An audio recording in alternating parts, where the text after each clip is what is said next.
ఇచ్చిన బిట్ ఏంటంటే 5 అంకెల పెద్ద సంఖ్యకు 1 కలిపితే ఎంత సంఖ్య వస్తుంది అని. వాళ్ళు ఇచ్చిన ఆప్షన్స్ అతి చిన్న 5 అంకెల సంఖ్య, అతి చిన్న 4 అంకెల సంఖ్య, అతి చిన్న 6 అంకెల సంఖ్య, అతి చిన్న 3 అంకెల సంఖ్య. ఎక్స్ప్లెనేషన్ క్లియర్గా ఉంది చూడండి. 5 అంకెల పెద్ద సంఖ్య అంటే మనకి 99,999 వస్తుంది. సో దానికి మనము 1 కలిపితే మనకి 1,00,000 వరకు వస్తుందన్నమాట. సో ఆ 1,00,000లో ఉన్న డిజిట్స్ 1 2 3 4 5 6 అవన్నీ కూడా మనకి 6 వచ్చాయి కాబట్టి అక్కడ ఇచ్చిన ఆప్షన్స్లో అతి చిన్న 6 అంకెల సంఖ్య. ఆన్సర్ ఈస్ అతి చిన్న 6 అంకెల సంఖ్య. సెకండ్ వన్, 9 యొక్క 4వ గుణకం 2 యొక్క 6వ గుణకం మొత్తం ఎంత అని అడిగారు. వాళ్ళు ఇచ్చిన options first one 46, second one 48, third one 44, fourth one 50. గుణకం అంటే మనకి వచ్చేసి మల్టిప్లికేషన్ కదా. సో 9 × 4 = 36, 2 × 6 = 12. టోటల్గా 36 + 12 = 48. నెక్స్ట్ వన్ ఏంటి అంటే త్రిభుజాల యొక్క కోణాల నిష్పత్తులు ఇచ్చి వాటి యొక్క భుజాల నిష్పత్తులు కనుక్కోమని చెప్పి ఈ మెథడ్లో కంపల్సరీగా ఒక బిట్ అయితే అడుగుతారు. సో ఇట్లా మనము ఈ బిట్ వచ్చినప్పుడు మనం కంపల్సరీగా నోటు అంటే మనం కంపల్సరీగా గుర్తుపెట్టుకోవాల్సినవి ఏంటి అంటే ఇచ్చిన నిష్పత్తులను బట్టి భుజాల నిష్పత్తి ఎలా అనేది. సో ఇవి బండ గుర్తులు అనమాట. 1:1:1 ఇస్తే భుజాల నిష్పత్తి కూడా 1:1:1 అవుతుంది. 1:1:2 ఇస్తే భుజాల నిష్పత్తి 1:1:√2 అవుతుంది. అదే 1:2:3 ఇస్తే భుజాల నిష్పత్తి వచ్చేసి 1:√3:2 అవుతుంది.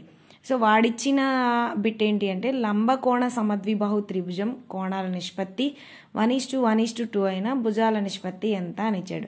సో మనకున్న ఈ నోట్ ప్రకారం వాడు ఆల్రెడీ 1:1:2 అని ఇచ్చాడు కదా. సో మనము నోట్ చేసుకున్న దాని ప్రకారం 1:1:2 ఈక్వల్ అది ఆ భుజాల నిష్పత్తి ఎలా ఉంది అంటే 1:1:√2 ఉందన్నమాట.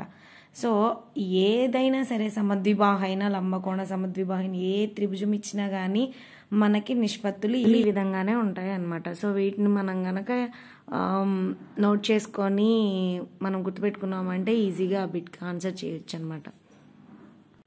నెక్స్ట్ వన్, ఈ మెథడ్లో అడిగే బిట్టు రేఖీయ సౌష్ఠవాల సంఖ్యలు ఎన్ని ఉంటాయి ఏంటి అని అడుగుతూ ఉంటాడు. సో మనం బండగా గుర్తుపెట్టేసుకోవాలన్నమాట. సో దీర్ఘ చతురస్రానికి అయితే 2 ఉంటాయి, చతురస్రానికి అయితే 4 ఉంటాయి, రాంబస్కి అయితే 2 ఉంటాయి, సమబాహు త్రిభుజానికి అయితే 3 ఉంటాయి, సమద్విబాహు త్రిభుజానికి అయితే 1 ఉంటుంది, విషమబాహు త్రిభుజానికి అయితే అస్సలు ఉండవు, వృత్తానికైతే అనంతంగా రేఖీయ సౌష్ఠాలు ఉంటాయి అన్నమాట.